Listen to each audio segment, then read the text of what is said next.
이것은 하나님의 말씀입니다. 오바댜 1장 1절에서 21절. 함께 교독하시고 마지막 절은 합독하시겠습니다. 오바댜의 묵시라. 주 여호와께서 에돔에 대하여 이와 같이 말씀하시니라. 우리가 여호와께로 말미암아 소식을 들었나니 곧 사자가 나라들 가운데에 보내심을 받고 이르기를 너희는 일어날지어다. 우리가 일어나서 그와 싸우자 하는 것이니라.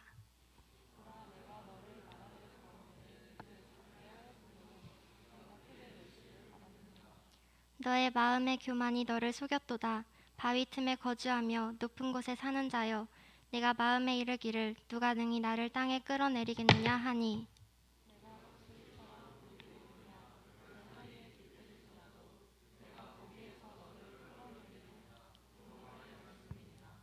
혹시 도둑이 내게 이르렀으며 강도가 밤중에 내게 이르렀을지라도 만족할 만큼 훔치면 그치지 아니하였겠느냐. 혹시 포도를 따는 자가 내게 이르렀을지라도 그것을 얼마쯤 남기지 아니하였겠느냐. 내가 어찌 그리 망하였는고. 에서가 어찌 그리 식살되었으며 그 감춘 보물이 어찌 그리 빼앗겼느냐.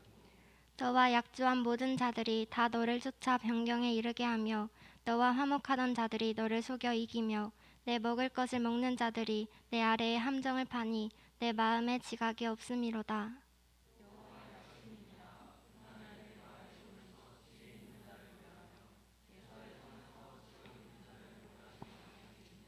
드마나 내 용사들이 놀랄 것이라. 이로 말미암아 에서의 산에 있는 사람은 다 죽임을 당하여 멸절되리라.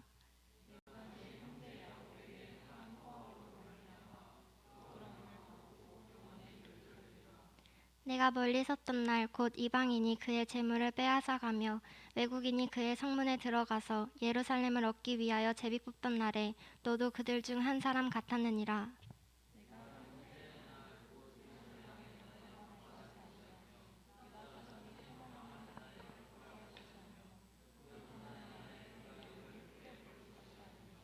내 백성이 환난을 당하는 날에 내가 그 성문에 들어가지 않을 것이며 환난을 당하는 날에 내가 그 고난을 방관하지 않을 것이며 환난을 당하는 날에 내가 그 재물에 손을 대지 않을 것이며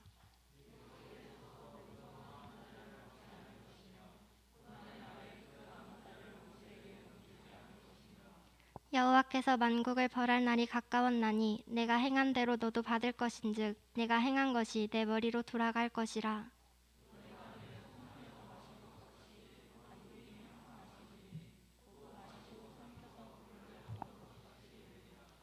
오직 시온산에서 피할 자가 있으리니 그 산이 거룩할 것이요 야곱 족속은 자기 기업을 누릴 것이며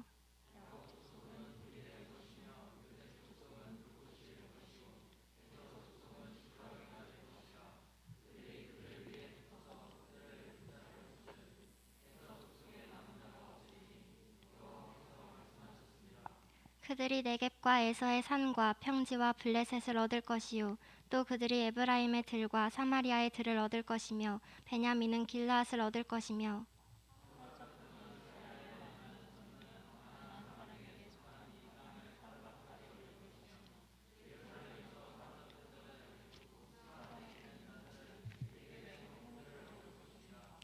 구원받은 자들이 시온산에 올라와서 에서의 산을 심판하리니 나라가 여호와께 속하리라. 아멘. 아멘. 우리 옆에 친구들과 함께 얼굴 보면서 인사하고 말씀 듣도록 하겠습니다. 옆에 친구 바라보면서 나는 당신이 좋습니다. 네, 이럴 때 반말하는 거예요. 네. 당신이 내 옆에 앉아 있으니 더 좋습니다.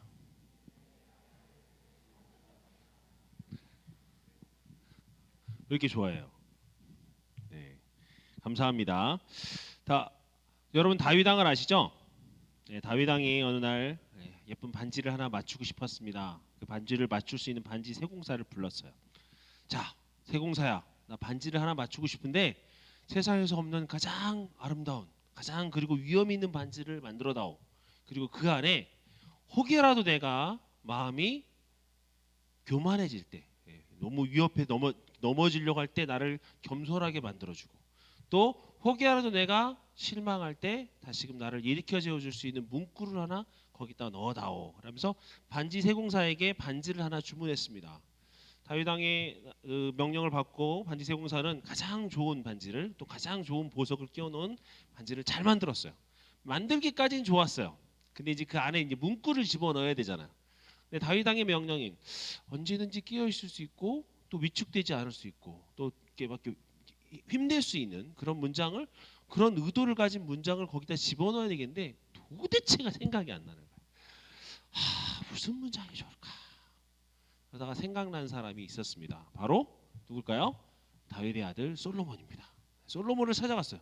왕자님, 아버지가 반지를 만들어 달라고 그래서 아버지 다윗 왕이 반지를 이렇게 딱 만들었는데 이제 문구를 새겨야 되는데 아버지가 이런 주문을 하셨습니다. 이런 주문 아까 얘기했던 그 두 가지 내용을 주문을 했는데 도대체 문구가 생각이 나지 않아요. 도움을 좀 주세요. 그랬더니 솔로몬이 곰곰이 생각하다가 이 문구가 좋겠다 하고 얘기했던 게 무슨 문구일까요? 네, 이 또한 지나가리라. 네, 그 문구를 거기다 적었다고 해요. 여러분이 잘 알고 있는 이 또한 지나가리라. 네, 그 말씀이 결국 뭐예요? 아무리 좋은 시절, 좋은 능력, 좋은 것이라도 시간이 지나면 아무것도 아니다. 또 아무리 절망스러운 상황이 생겨도 시간이 지나면 다시금 괜찮아질 거야 라는 마음을 가지고 반지에 문구를 적어서 다윗 왕한테 바쳤더니 다윗 왕이 너무 좋아하다는 얘기를 들었습니다. 여러분, 우리 인생에서도 보면 내가 할 수 있는 것도 있고 할 수 없는 것도 있어요. 그렇죠? 내가 능력이 되어서 하는 것이 아니라 능력이 안 돼서 못하는 것이 아니라 우리가 할 수 있는 것과 할 수 없는 것을 넘어서는 또 될 수도 있고 안 될 수도 있는 것들이 사실 우리 생사연사거리 우리 손에 달려 있는 것이 아닌 경우들이 참 많은 것을 보게 됩니다. 그래서 우리 다시 한번 생각해 봤으면 좋겠어요. 뭐라고요? 내 마음대로가 아니구나. 하나님 뜻대로 사는 거기에 정말 중요한 거구나. 왜냐하면 그걸 이루게 하실 분, 또 그것을 못 이루게 하실 분도 누가예요? 하나님이시니까. 자, 우리 옆에 분들 바라보면서 다시 한번 인사할까요? 우리 마음대로 하지 말고 하나님 뜻대로 살자.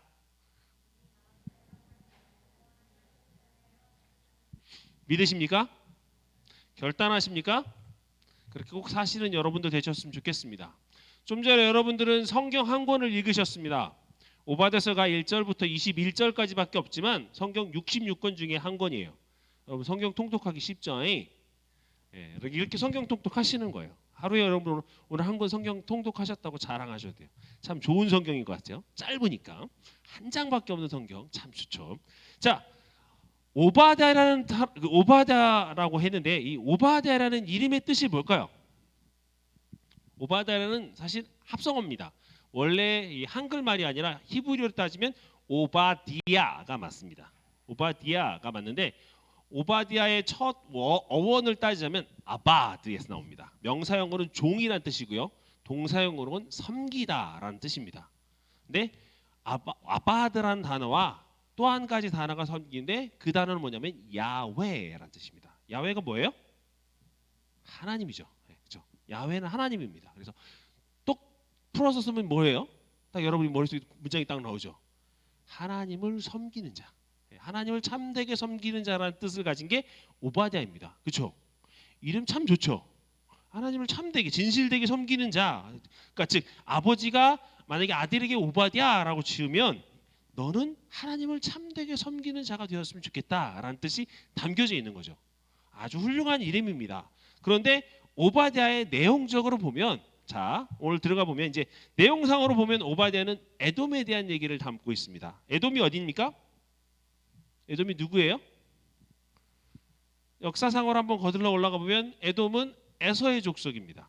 에서의 다른 이름을 에돔. 그러니까 에서의 후손의 이름을 에돔이라고 표현해요. 북다라는 뜻에 우리가 또 에서를 하면 또 누가 생각나죠? 에서와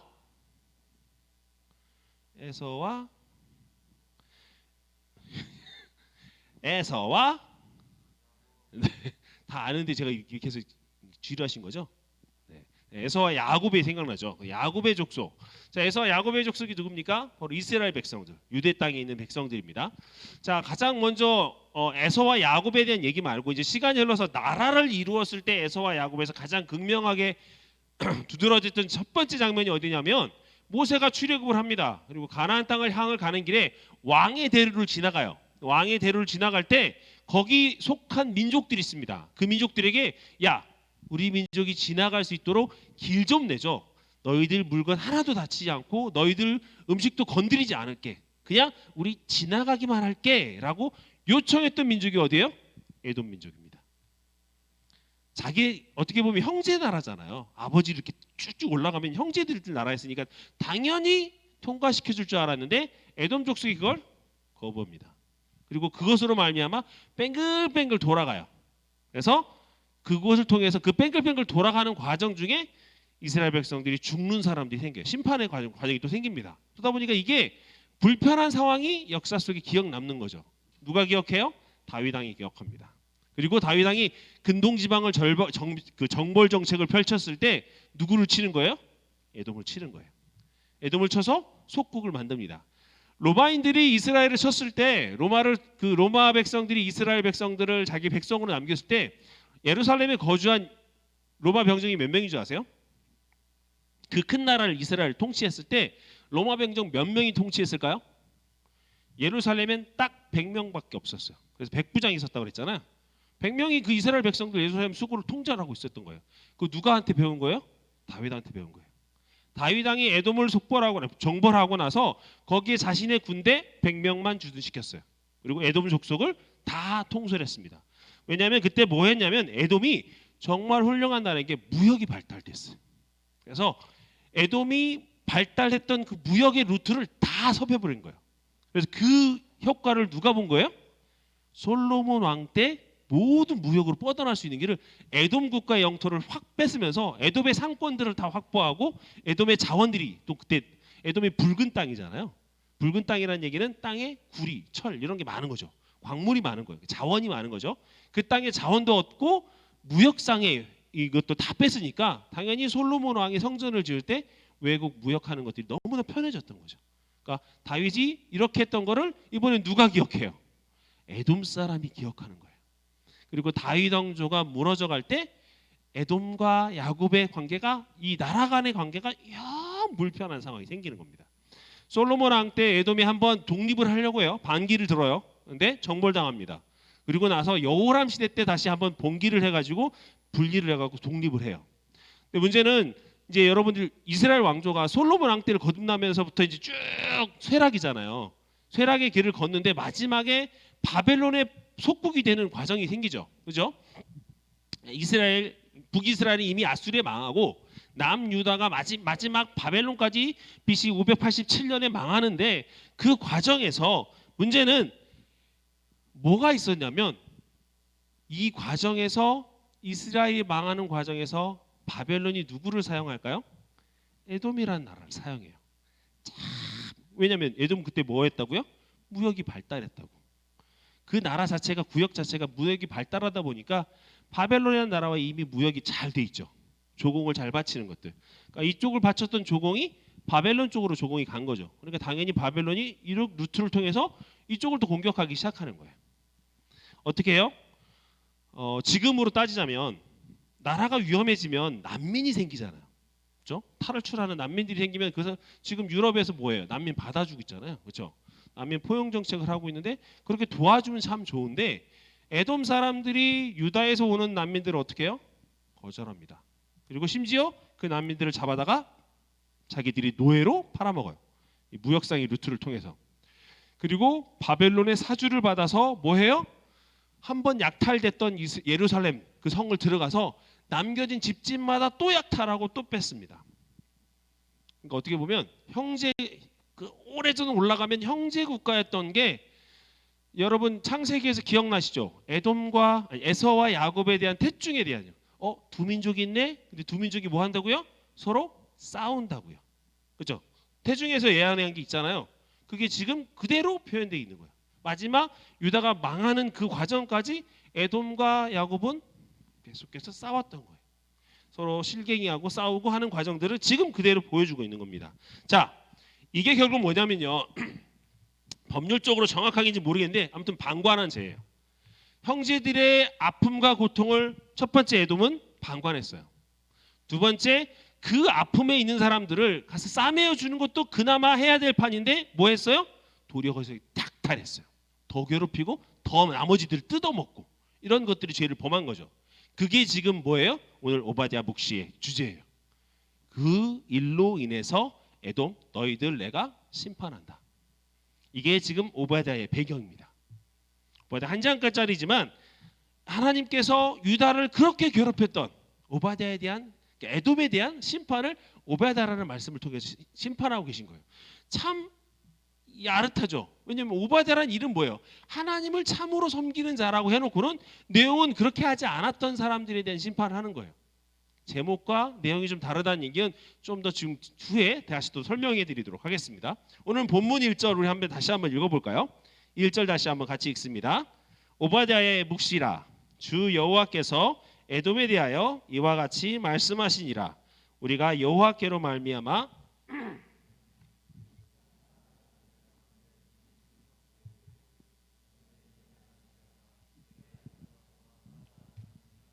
아멘. 여호와께서 뭐 하라고요? 사람들을 일으켜서 나라들한테 사신을 보냈어요. 사자들 보내서 뭐 한다고? 군대를 모으자. 야, 다 일어나. 싸우자. 누구를 대상으로? 에돔을 대상으로. 즉 전쟁의 대상이 에돔인데 누가 군사를 일으키신 거예요? 하나님이 일으키셨습니다. 승산은 어디로 가요? 전쟁 승산은 어디로 가겠어요? 당연히 에돔이 하는 상황이 생기겠죠. 그렇죠? 하나님이 군대를 일으키셔서 대적을 삼았으니 인간도 아니고 하나님이 하셨는데 당연히 승산 없는 싸움을 하실 리도 없고 설사 승산이 없는 싸움을 흘러간다고 해도 하나님이 확 틀어버리시면 다 끝나는 거니까 결국은 에돔은 심판의 대상이 되겠다라는 1장 1절에 가장 묵시가 반드시 적인 거예요. 근데 어떻게 하시는지는 이제 2절부터 쭉 나오는 거예요. 2절 말씀에 보면 보라 내가 너를 나라들 가운데서 매우 작게 하였으므로 내가 크게 멸시를 받느니라. 매우 작게 하였다라고 하는 표현은 사실 히브리어에서는 완료형으로 씁니다. 완료형이라는 건 여러분들 문법을 배워서 아시겠지만 이미 지난 거잖아요. 근데 히브리어의 어법상 독특한 게 한 가지가 있어요. 뭐냐면 완료형과 미래형과 같이 쓰여요. 무슨 말이냐면 완료형이라는 얘기는 이미 이루어진 일인데 그것이 곧 이루어질 미래형으로 대변된다는 뜻이에요. 그렇죠? 영어에서 have pp와 will과 하는 약간 이렇게 좀 복잡한 내용인데 히브리어는 그렇게 쓰여요. 어쨌든 간에 내가 너를 작게 만들겠다. 너 되게 큰 거 같지? 너 내가 완전히 작게 만들어 버릴 거야. 하찮게 만들어 버릴 거야 라고 하는 것이 이미 이루어진 일일 수도 있는데 사실은 여기서 너를 그렇게 만들어 버리겠다라는 심판의 메시지를 하고 있는 것입니다. 하나님이 구약 성경에 보면 이런 용어들을 잘 쓰세요. 이런 완료형 표현들을 쓰셔서 이스라엘 백성들한테 경고의 메시지를 자주 보내세요. 레위기 26장 22절에 보면 너희 수요를 줄이리니 라는 표현들을 쓰시는데 그때는 사실 들짐승을 통해서 너희 수요를 없애버리겠다, 줄여버리겠다 이렇게 얘기하시는 건데 사실은 그 내용 자체가 결국은 그때도 얘기하는 거예요. 레위기 26장이 심판장이거든요. 결국 그때 뭘 얘기하냐면 하나님의 명령을 듣지 않으면 너희들 숫자 확 줄여버릴 거야. 거꾸로 얘기하면 뭐예요? 너희들 중에 죽는 놈들 생겨난다라는 뜻이죠. 그죠? 하나님의 심판의 메시지를 할 때 이렇게 되는 거예요. 곧 에돔이 맞게 될 현실을 지금 얘기하고 있는 거예요. 자, 1절에는 하나님이 심판하시겠다는 묵시를 보여주셨고 둘째 적은 2절에서는 패할 수밖에 없는 그 상황들을 설명한 거예요. 자, 근데 그 이유에 대한 설명이 3절에 나옵니다. 우리 3절 같이 읽어볼까요? 같이 읽습니다. 3절 시작. 너의 마음의 교만이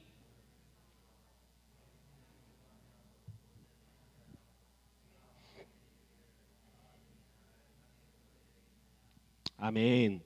자, 오바댜 즉 에돔에 대한 심판의 원인이 나옵니다. 뭐라고 나와요? 뭐 때문에 심판받는다고?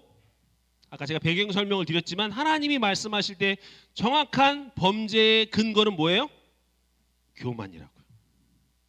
너의 교만이 너를 속였다. 그러니까 교만에 너는 지금 쌓여 있다라는 뜻이죠. 그래서 그 교만 때문에 지금 내가 너를 심판하겠다라는 얘기입니다. 자, 그럼 교만에 대한 정의를 먼저 해야 될 것 같아요. 여러분, 교만이 뭐예요? 내가 교만하다고 생각하는 사람.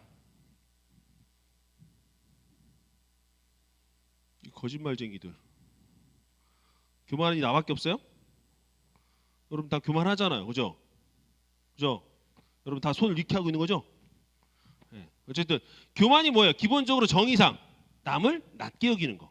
남을 하찮게 보는 거. 남의 의견을 무시하는 거. 그죠? 남에게 별로 생활에 관심 없는 거. 심지어는 교만이 뭐까지 올라가냐면요. 하나님을 모르는 것까지 올라가요. 하나님을 무지해서 모르는 것도 교만이에요. 왜요? 나를 창조하신 분에 대한 나의 주인에 대한 것들을 인정하지 않는 거니까. 왜 내가 주인이라고 생각하는 거? 세상에서 you can do it. 제가 나이키 광고를 별로 안 좋아해요. Just do it 하는 거. 그냥 해라고 하는 광고. 왜? 네가 하면 돼. 네 삶이야. 너의 인생이야. 막 안개 쫙 막 뛰어. 너의 인생이야. 네 맘대로 해. 아니거든요. 우리 인생 아니에요. 그렇죠? 하나님 인생이에요. 하나님 인생인데 그냥 just do it 하래. 우린 그게 아니잖아요. 그렇죠? 어쨌든 간에 결국은 하나님을 무시하는 것까지가 교만의 표현이에요. 자, 에돔이 교만했던 까닭 중에 하나가 에돔의 지형적인 요건이 있어요. 지형적인 요건이 그 뒤에 나오는 바위 틈에 거주하며 높은 곳에 사는 자라는 표현을 보면 우리가 알 수 있는데 에돔이 지금의 요르단의 남쪽 부분에 해당되는 나라입니다. 굉장히 협곡으로 돼 있어요. 혹시 여러분 옛날 영화인데 인디아나 존스를 본 적 있어요? 추석 때만 나오면 맨날 나왔던 영화예요. 거기 1, 2, 3가 있어요. 그렇죠? 1 뭐예요? 레이더스. 2 다 몰라? 아무튼 어쨌든 3이 뭐냐면 성배를 찾아서예요. 옛날 사람들이 나는 잘 아나? 어쨌든 3이 성배를 찾아서입니다. 근데 성배를 찾아서 할 때 마지막 인디아나 존스가 막 말 타고 협곡을 막 달려가요. 그리고 나서 어디 성배가 있는 곳에 성전 앞에 딱 말을 세우고 들어가는 장면이 나옵니다. 거기가 요르단의 페트라라는 곳이에요. 성지순례 가면 알 수 있는데 그 협곡을 지날 때 보면 진짜 멋있습니다. 근데요, 거기가 진짜 요새예요. 왜요? 입구에서부터 그 협곡을 들어갈 수 있는 방법이 없어요. 거기 사람이 한 4사람 정도, 5사람 정도 지나면 이렇게 딱 이렇게 너비가 그 정도예요. 딱 그거밖에 없어요.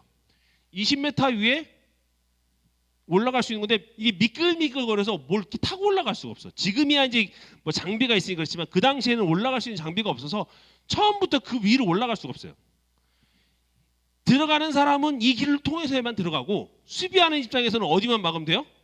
여기만 막으면 돼요. 그 안에는 되게 큰 광장이 있어요.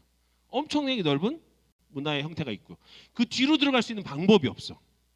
그래서 고기로 들어가야 되니까 막는 사람 입장에서는 너무 좋은 거고 천혜의 요지죠.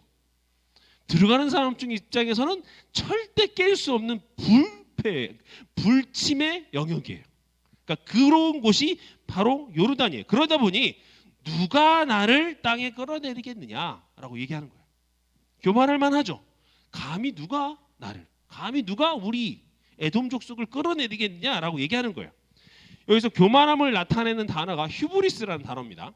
헬라어로 휴브리스 또는 히브리스라고 표현하기도 하는데요.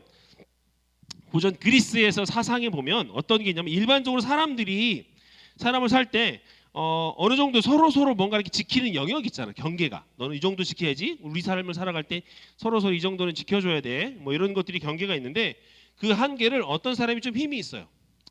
뭐 어떻게 해요? 야, 나 정도는 뭐 좀 예외를 줘서 내가 좀 해결하지 뭐. 나는 좀 있으니까 좀 어길 수도 있지 뭐. 이렇게 하는 상황들이 생기는 게 휴브리스예요. 내가 괜찮으니까 나는 이 정도는 예외야라고 생각하는 거죠. 어느 정도 사람에 대한 경계를 허물고 사람에 대한 룰을, 사람에 대한 규정들을 허물고 자기만 괜찮다고 마음대로 하는 행동을 휴브리스라고 하는 거예요. 그러다 보니까 사람들이 자꾸 이런 걸 경험하게 되면 뭐까지 올라가냐면요. 아까 교만했던 그 마음. 하나님을 무시하는 상황까지도 가는 거예요. 야, 하나님 뭐가 있어? 뭐 무섭지 않? 눈에 보이지도 않는데 뭘? 내가 눈에 보이는 내가 더 무섭지라고 하는 그런 마음들이 생기는 게 바로 교만함의 마음이에요. 휴브리스의 마음이 너무 과도하면 하나님에 대한 경외심이 깨지는 거죠. 그 얘기를 하고 있는 겁니다. 여러분 에덴 동산에서 뱀이 하와를 유혹할 때 기억나요? 뱀이 하와를 유혹할 때 뭐라고 했는지 알아요? 너 저거 따먹어 볼래? 하나님이 안 된다고 그랬어. 하나님 뭐라고 그랬는데 하나님이 뭐 따먹지도 말고 뭐 아무튼 하와가 약간 벌써 이미 뱀한테 현혹돼 가지고 뭘 얘기해요. 그리고 나서 뱀이 마지막으로 유혹하는 게 뭐냐면요. 야, 너가 저거 따먹으면 너 하나님처럼 될 수 있어. You will be as God. 너 하나님처럼 될 수 있어. 이렇게 유혹한 거예요. 하와가 눈이 뒤집혔죠. 당연히 따먹고 옆에 있는 남자 아담에게도 줘서 따먹었습니다. 그렇죠? 뱀이 인간에게 교만한 마음을 심어줄 때 첫 번째 건드리는 마음이 너 하나님처럼 될 수 있어. 너 네 인생의 주인 될 수 있어. 너 네 맘대로 살 수 있어. 라고 유혹하는 거예요. 그것이 결국 첫 번째 유혹이라는 얘기죠. 그런 교만한 마음이요. 저는 이게 없는 건 줄 알았더니 이 교만의 마음들을 이렇게 학문적으로 파악한 사람도 있더라고요. 학문적으로 파악한 심리학자들이 이걸 뭐라고 얘기하냐면 이런 표현을 썼어요. 권력의 의지래요. 인간에겐 권력의 의지가 있대. 그 권력의 의지가 있어서 나를 소유하려고 하고 내가 주인 되려고 하는 의지가 있대요. 그래서 뭔가 주의하려다 보면 인간이 주의하기 위해서 필요한 게 뭐냐면 살다 보면 어느 순간 권력이라는 게 주어지잖아요. 뭐 이렇게 완전하게 뭐 세상에서 드러나는 권력이 아니라 어느 정도 실권이 생기잖아. 직장 생활 해보신 분들 아시죠? 평사원일 때보다 대리, 과장, 부장으로 올라가면 뭔가 권력이 주어지잖아요. 그것들에 대한 권력이 주어지는 거예요. 그거에 대한 깨트리는 연습이 필요하다는 거예요. 특히나 이게 왜 필요하냐면 신앙생활할 때 진짜 많이 필요해요. 신앙생활하다 보면 내가 하나님의 은혜를 입잖아요. 하나님의 은혜를 입다 보면 어느 순간 내가 뭐가 된 줄 알아. 내가 뭔가 높아진 사람이 된 줄 알고 내 능력이 잘 된 줄 알아. 하나님의 은혜로 다 된 것들인데 어느 순간 내가 좀 되지. 시험도 내가 좀 열심히 했더니 됐지 뭐. 직급도 자꾸 올라가니까 내가 열심히 하니까 되나 보지. 이렇게 하는 것들이 생길 수 있어요. 그게 이제 권력의 의지처럼 보여진다는 거죠. 그래서 신앙생활할 때는 그런 특권 의식을 포기하는 연습을 해야 돼요. 이게 내가 한 게 아니구나. 하나님이 하셨다는구나 라는 걸 인식할 수 있게끔 내가 자꾸 나한테 주어지는 위임받은 권력을 내려놓으려고 하는 그런 연습이 필요하다는 거죠. 아까 에돔에게 자기가 이 교만한 마음으로 누가 나를 능히 나를 이렇게 했던 거를 하나님이 4절에서 뭐라고 그러지 아세요? 바로 깨세요. 누가 나를 능히 하니까 하나님 뭐라고 하세요? 내가 거기서 너 끌어내줄게. 하나님 직접 얘기하세요. 3절에서 에돔이 누가 능히 나를 이렇게 거들먹거리는 그 현장을 4절에서 뭐라고요? 내가 너 거기서 끌어내려 줄게. 하나님이 그렇게 얘기하시는 거예요. 자, 아까 얘기했던 그 에돔 땅 요르단의 페트라가 정말 난공불락 요새예요. 누구도 깨트릴 수 없었고 아무도 깨트릴 수 없을 것 같은 그 요새. 사람들이 볼 때 야 이거 어떻게 하지? 이거 어떻게 깨트려라고 할 때 하나님 뭐 하신다고요? 너 내가 깨트려 줄게. 이렇게 얘기하시는 거죠. 사랑하는 여러분, 우리 꼭 기억해야 돼요. 우리가 두려워할 수 있어야 돼요. 하나님이 하신다면 인간이 어떻게 막을 수 있는 방법이 없잖아요. 가끔 TV를 보면서 우리 이렇게 생각합니다. 왜 저런 일이 생길까? 하나님 대체 어디 계신 거지? 하나님의 섭리는 뭐지? 왜 저런 일이 생겨서 인간들이 이렇게 힘들어하지? 라고 생각할 때 있어요. 그렇죠? 뭐 인간의 재난들, 화재들 이런 거 생겨서 사람들이 죽거나 이러면 참 마음이 아픕니다. 어떻게 해야 될지 모르겠어요. 근데 여러분 생각해 보세요. 하나님이 그 안에 계세요, 안 계세요? 하나님이 그거 하신 거예요, 안 하신 거예요? 하나님이 화재 현장에서 지금 좀 전에 얼마 전에 큰 화재가 나서 몇십 명이 죽었어요. 그 화재 현장에 하나님 계셨어요, 안 계셨어요? 하나님 하신 겁니까, 안 하신 겁니까? 모르세요? 저는 하나님이 하셨다고 봐요. 하나님 그 안에도 계셨고 하나님 그 안에서 역사하셨고 우리 눈에 보일 때는 하나님이 안 계신 것 같고 우리 눈에 볼 때는 하나님 역사함이 안 보이지만 하나님 하세요. 뭘로 증명해요? 역사가 증명해요. 하나님 역사를 통해서 계속해서 하나님이 역사하셨다는 사실을 우리는 알 수 있어요. 단 한 번도 하나님이 개입하지 않은 사건 없습니다.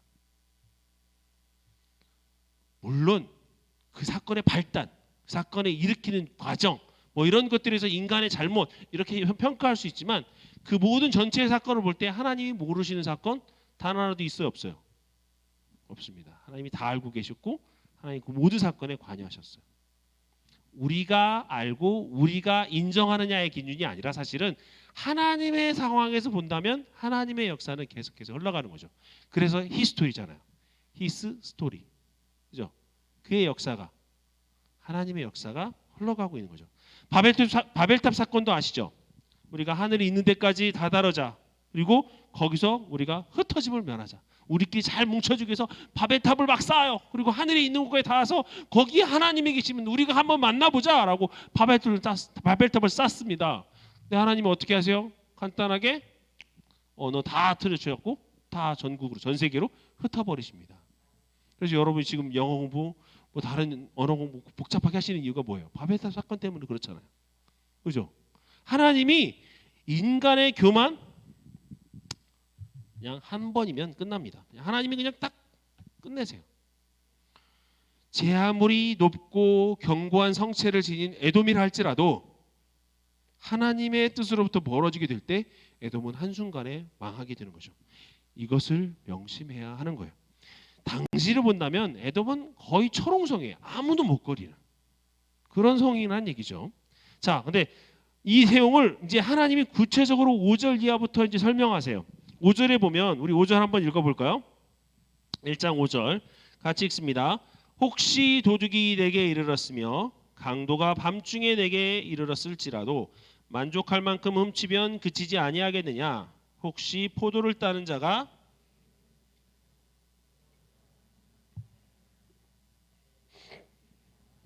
아멘. 자, 도둑이나 강도가 오면 집안에서 뭔가 훔칩니다. 집안 다 훔치진 않죠. 가장 먼저 봤을 때 귀한 거 값 나가는 것만 훔쳐가고 가지 무슨 이삿짐 센터가 도둑이 들어오는 게 아니잖아요. 몽땅 다 들고 가진 않잖아요. 어릴 때 여러분들 혹시 서리를 경험해 보셨는지 모르겠어요.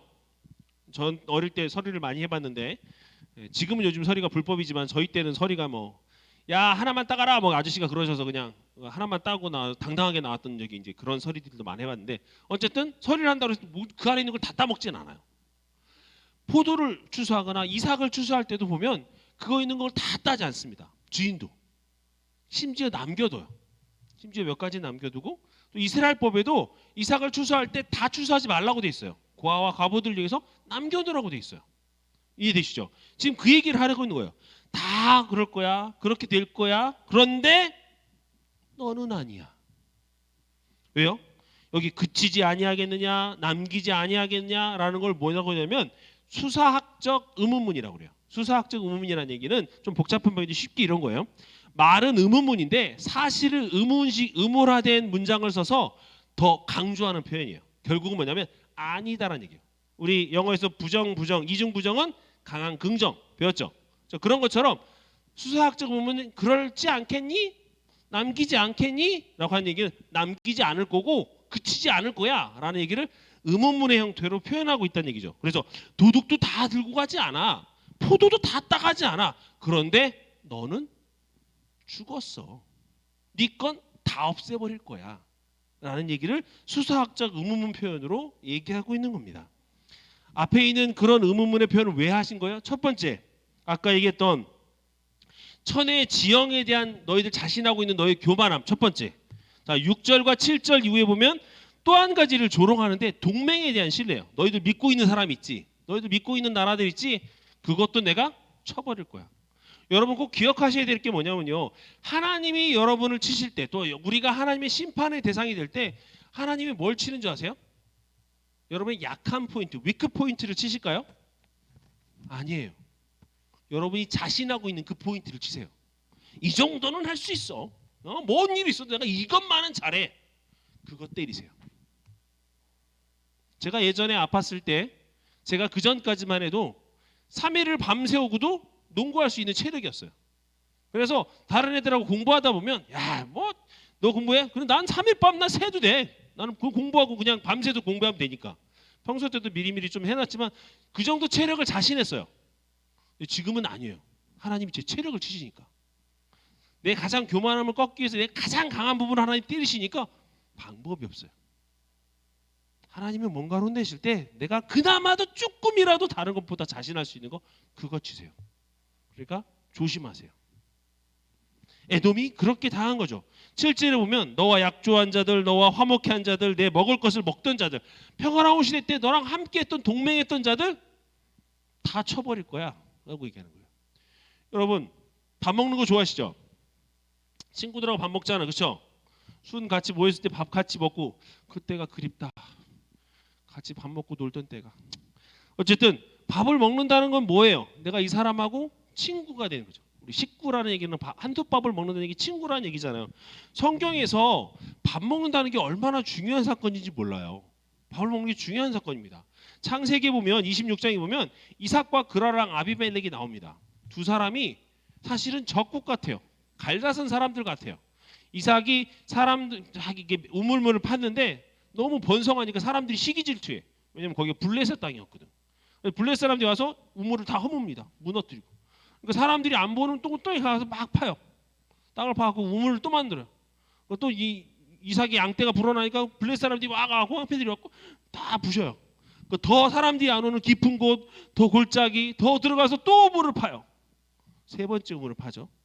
그래서 팠더니 또 물이 나와서 또 거기서 성장해.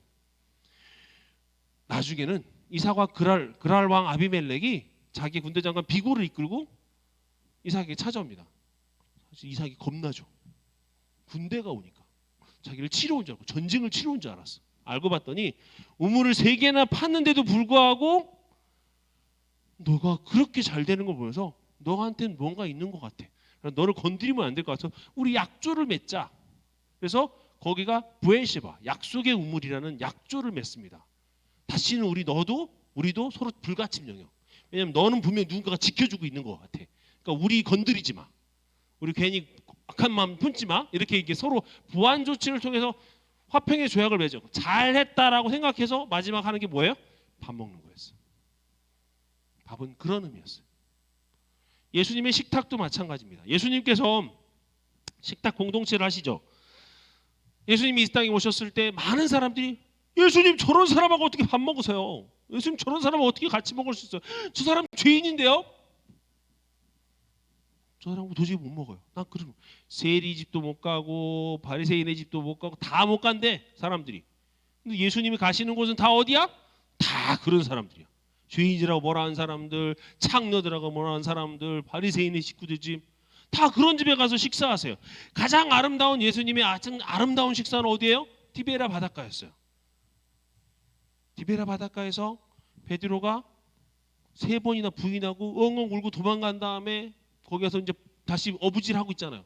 그때 새벽에 주님이 딱 그 곳에 가셔서 떡하고 물고기를 쫙 미리 굽고 계세요. 야 와서 밥 먹자. 그러니까 예수님이 부르신 손인 줄 알고 베드로 깜짝 놀라고 주님이시다 하면서 우통 벗고 그냥 바로 물에 뛰어들어갖고 주님한테 와요. 그리고 가서 내가 차려준 밥 먹자. 거기서 이 밥을 차려준다는 건 무슨 의미예요? 내가 얘게 서로 경쟁하거나 시기 질투할 때 밥 먹는 게 아니잖아. 예수님이 차려준 의미는 뭐예요? 너 나 부인했지? 하지만 나 너 정죄하지 않을게. 정죄하지 않을 테니까 나랑 같이 나를 네가 나 한 번도 떠났다고 생각하지 않아. 우리 같이 밥 먹자라고 얘기하는 거예요. 그리고 나서 물어보시는 게 뭐예요? 너 나 믿어 안 믿어? 이렇게 물어보세요? 아니요. 너 아직도 나 사랑하니? 3번이나 물으시잖아요. 그렇죠? 거기서 생각해 보세요. 저는 그 영상 볼 때마다 그 말씀 볼 때마다 얼마나 눈물이 나는지 모르겠어요. 베드로가 얼마나 닭똥 같은 눈물을 흘리면서 예수님한테 그거 있잖아요. 막 물고기하고 떡 이게 양쪽으로 손 하나씩 들고 주님 제가 주님 사랑합니다라 막 울먹불면서 울먹울명하면서 밥 먹는 장면, 막 감격적인 장면. 그 생각이 떠올라요. 밥을 먹는다는 건요. 내가 그 사람하고 누군가하고 밥을 먹는다는 건 이렇게 아름다운 얘기예요. 성경에서 밥을 먹는다는 건 그런 거예요. 근데 그 사람들하고 지금 밥 먹는 너 조심해. 7절에 뭐라고요? 너 그렇게 먹으면 그 사람들 먹었던 사람들 옛날에 지금 너한테 함정 파고 있어. 옛날엔 열심히 먹었지만 지금 밑에서는 함정 파고 있어. 너 지금 정신 못 차리고 있는 거야. 지각이 없다라고 표현하고 세상이 어떤지 지금 모르고 있다고 지금 얘기하고 있는 겁니다. 지금 그 정도 지금 에돔이 위기감이 크게 날아가고 있는 거예요. 자, 결국 이 얘기는 뭐예요? 지금 오바댜를 통해서 에돔의 심판들이 이렇게 얘기하시는 이유가 뭐예요? 에돔의 입장에 생각해 봅시다. 내가 지금까지 생각했던 우리 땅이 괜찮을 거라고 안전할 거라고 생각했던 그거 평안 영구적으로 생각했다거나 혹시라도 자기의 능력 때문에 생각했던 그들의 어리석음을 하나님이 경고하고 계신 거죠. 아까 얘기했던 것처럼 내가 지금 힘이 있으니까 내가 나는 규칙을 내가 조금 허물 수 있어. 괜찮아. 내가 지금 힘이 있으니까 라고 예외적으로 생각했던 사람들, 마치 자기가 전능한 것처럼 약간 비스무리하게 생각했던 그 사람들에 대한 경고인 것입니다. 우리 사회를 떠들썩하게 만들었던 미투 운동이 있어요. 여러분 미투 운동 아시죠? 근데 미투 운동이 대부분 여러분 TV에 나왔던 미투 운동이 대부분 그 미투 운동이 사실은 뭐 본질적인 걸 떠나서 미투 운동이 나왔던 대상들이 누구예요? 대부분 권력자들이에요. 정치인들, 대학 교수들 다 누구예요? 내가 너 정도 하나는 마음대로 자를 수 있어. 내가 너 진로 마음대로 없애버릴 수 있어. 그 사람들이 그 위력에 의해서 뭐 한 거예요? 힘들게 했던 거예요. 그거를 미투 운동으로 표현하고 있는 거죠. 결국 뭐 하는 거예요? 이 힘이 있다라고 하는 게 결국은 다른 사람의 자유까지도 우리 안에 있는 평화까지도 무너뜨릴 수 있는 그 위력이 그 교만이 그렇게 만들었다는 것이죠. 여러분 생각해 보면요, 내 힘이 너무 넘쳐나는 사람이 제일 못하는 게 뭔지 아세요? 내가 힘 세다고, 내가 힘이 좀 있다고 생각하는 사람이 제일 못하는 게 뭔지 아세요? 공감의 능력이에요. 다른 사람의 마음을 잘 몰라. 다른 사람의 마음을 좀 알아주고 그 힘을 선하게 써야 되는데 이 힘이 생기는 순간 나야 그냥. 내 거야. 내 맘대로야. 우리가 정치인한테 힘을 줄 때 우리를 대변해 달라고 힘을 주는데 뽑아놨더니 지 맘대로 해. 우리가 회장 선거를 오늘 하고 있는데 회장을 잘 뽑아놨더니 회장이 지 맘대로 해. 이게 지금 권력의 힘에 교만에 쌓여진 사람의 모습인 거예요. 그걸 뭐하고 가는 거예요? 지금 하나님이 혼내시는 거죠. 근데요, 생각해 보세요. 이렇게 능력이 뛰어나고 힘이 있는데도 불구하고 정말 아픈 한 사람을 향해 찾아가서 막 울어. 그 사람 마음을 막 안아줘. 능력까지 있는데 한 사람에 대한 공감하는 능력까지 있어. 와, 감동이죠. 그렇죠? 그런 사람 감동이잖아요. 능력도 있는데 다른 사람의 아픔까지도 싸매주는 사람 감동이잖아요. 그런 사람 어디 있어? 막 사람에게 사람들이 미담이라고 칭찬하고 할 그런 내용이잖아요. 그죠? 그것에 가장 근본적으로 예화되는 분이 누구예요? 예수님이잖아요. 빌립보서 2장 6절에서 7절에 보면 그는 근본 하나님의 본체시나 하나님과 동등됨을 취할 것을 여기지 아니하시고 오히려 자기를 비워 종의 형체를 입으사 사람들과 같이 되셨고 저 하늘에서 하나님의 아들이 이 땅에 딱 내려와서 인간과 같이 되셨대요. 자기 모든 권위 내려놓으시고 인간의 아픔, 인간의 고통, 인간의 슬픔, 인간의 죽음까지도 같이 공감하신대요. 왜? 하나님의 아들이 왜 그걸 해야 되는데 하나님의 아들이 그냥 하시면 되지 왜 버러지 같은 인간하고 같이 해? 그냥 야 인간을 만들어라 그러면 인간이 만드는 창조물인데 그 이 하나님께서 자기의 권위를 내려놓으시고 인간이 되셨대. 왜 그렇게 하셔야 되는데요? 가장 겸손한 모습을 보여주신 거죠. 오늘 아까 찬양에도 그 나왔던데 그 겸손의 왕으로 오신 그 주님이 우리한테 그렇게 오셨던 거예요. 우린 누구예요? 그 주님을 믿는 사람들 아니에요. 우리 주님을 그렇게 주인이라고 고백하는 사람들 아니에요. 그럼 그 주님 따라 살아가야 되잖아요. 우리 삶에서 그 주님의 모습, 그 겸손의 모습이 삶에서 드러나야 되잖아요. 최소한 그리스도인이라고 한다면 우리가 가진 권력을 세상에서 마음대로 사용하는 게 아니라 아픈 사람을 어루만져주고 힘든 사람을 어루만져주고 약한 사람의 마음을 또 들어주고 그래서 나에게 주신 능력을 조금이라도 그 사람들을 위해서 선하게 쓸 수 있는 그런 통로 역할을 해야 되는 거 아니에요? 그게 그리스도인들 아닙니까? 그게 주님이 우리한테 우리 생명 위해서 저 하늘에서 내려오셔서 나와 함께 되신 나 때문에 죽으신 이유 아니에요? 그 동참하셔야 되는 거 아니에요? 그 마음이 오늘 오바다를 통해서 우리가 깨어져야 되는 거예요. 잠언 16장 18에 보면 16장 18절에 보면 교만은 패망의 선봉이다 그랬어요. 교만은 뭐 한다고요? 패망한다고요. 그래서 잠언 1장 7절에 보면 뭐라고 돼 있어요? 너희는 뭐라고 했어요? 1장 7절 말씀 여호와를 경외하는 것이 지식의 근본이거늘 미련하는 것은 지혜와 훈계를 멸시하느니라. 결국 내가 교만하면 패망인데요. 결국 내가 해야 될 건 뭐예요? 여호와를 경외하는 거예요. 경외한다는 건 나보다 더 높은 대상이 있다는 걸 아는 거잖아요. 무슨 말이에요? 내 삶에서 내 인생의 주인이 아니라 내 인생의 주인이 있다는 걸 인정하라는 거예요. 그리고 그 주인에 맞춰서 내 삶을 바쳐가고 조장하고 계획하고 맡기고 삶을 살아가라는 것이 하나님의 뜻이라는 얘기예요. 누가 나를 끌어내겠어? 내가 지금까지 얼마나 했는데 지금까지 내가 노력해서 이거 이뤘는데 내가 한 거 아니야? 라고 생각할 수도 있지만 그것들 위해 아니 내가 보이지 않는 것들조차도 하나님이 만들어 주셔서 아 내가 지금 가진 것도 하나님이 만들어 주신 거구나. 내가 사람들한테 칭찬받을 수 있고 욕 안 먹고 지나마 이 정도 유지할 수 있던 것도 하나님의 은혜구나 라고 인정할 수 있는 겸손함이 필요하다는 거예요.